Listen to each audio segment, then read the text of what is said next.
We have asked our colleagues from the other side of the aisle to join us on this bill. We have made many, many, many changes to this legislation in response to concerns they have raised, in response to concerns Senator Manchin raised, in response to concerns that Secretary of State have made across the country. We have adapted this bill to make it much easier to implement in rural areas, in small towns. We are proud of this legislation.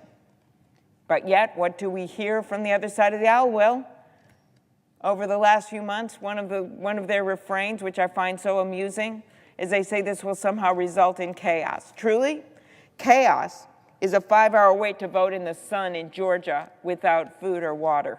Chaos is purging eligible voters from voter rolls and prohibiting mail-in ballot drop boxes and having only one in the entire Harris County in Texas for 5 million people.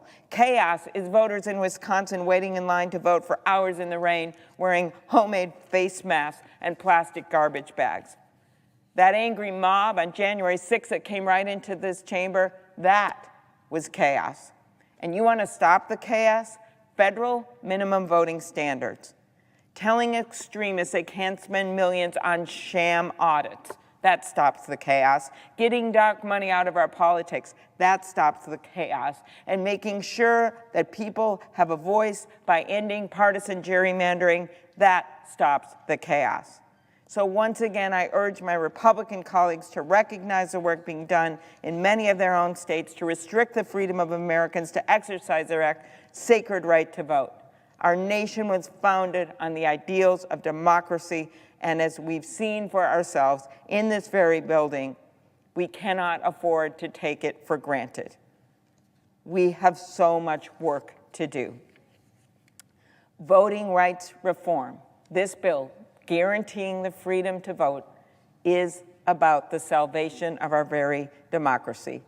I urge my colleagues to join us in supporting the Freedom to Vote Act. Mr. President, I see my colleagues, Senator Merkley, such a great leader on the For the People bill, Senator Warnock, such a great leader, new in the Senate, but already establishing himself across the country and in Georgia as a leader on voting rights, are both here, and I yield the floor.